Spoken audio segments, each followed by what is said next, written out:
All right, glycolysis. This should be easy. So muscular contraction is important to every activity that we do. But how does it work? Come on, give me the good stuff. Essentially, three metabolic pathways to making ATP.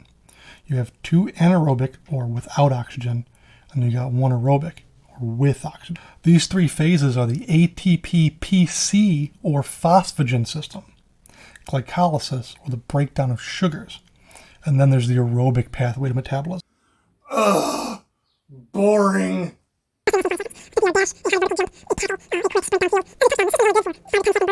At which point reliance for ATP production shifts over to the process called glycolysis. Glycolysis is the process that breaks down glucose or glycogen to form 2 or 3 molecules of ATP plus pyruvate or lactate.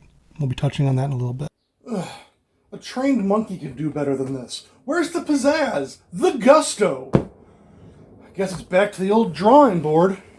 Gotta admit, that guy was pretty handsome. We should steal that look.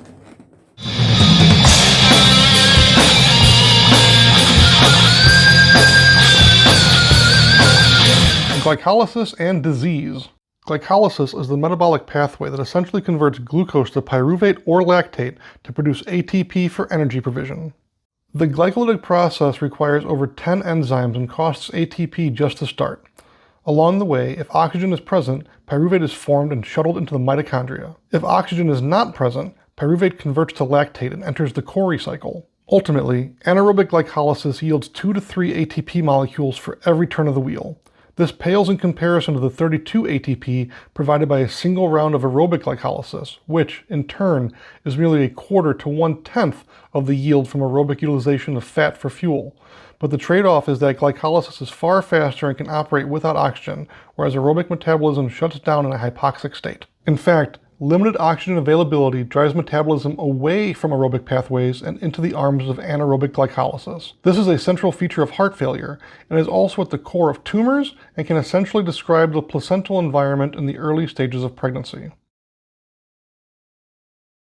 Pathology. In the case of heart failure, the mitochondrial oxidative capacity of cardiomyocytes is greatly diminished, increasing dependence on glycolysis for energy provision. This is due to the heart's inhibited ability to pump blood and deliver oxygen.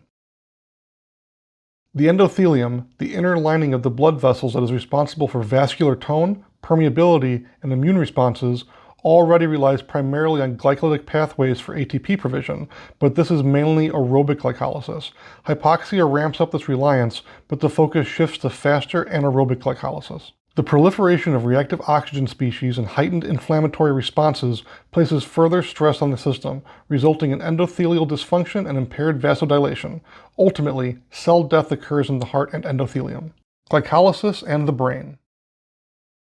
The brain is a carb-devouring machine, and its sweet tooth demands glycolysis for ATP. There's also evidence that neurons utilize lactate as a substrate, so the central nervous system is all about that glycolysis. A hallmark of neurodegenerative diseases such as Alzheimer's, Parkinson's, and ALS is a change in the metabolic function of the nervous system, particularly as mitochondrial dysfunction and oxidative stress contribute to disease progression. In Alzheimer's disease, glycolytic enzymes actually demonstrate an upregulation, but glucose uptake is nevertheless dramatically reduced, particularly in the temporal and parietal lobes, a distinguishing feature of Alzheimer's. This increased expression of enzymes may actually be a response to low glucose availability, as if the brain is desperately trying to spur on glycolysis to no avail.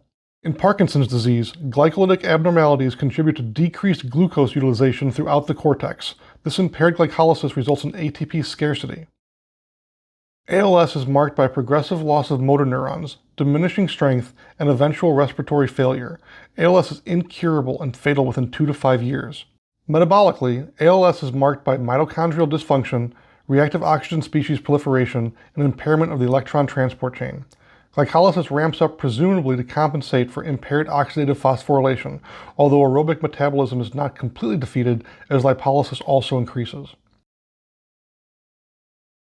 Inflammation and glycolysis. The cells involved in the inflammatory response require rapid energy provision from lactic glycolysis. Two chronic inflammatory diseases, psoriatic and rheumatoid arthritis, have demonstrated increased synovial expression of glycolytic enzymes, indicating increased frequency of glycolysis occurring in patients with these conditions.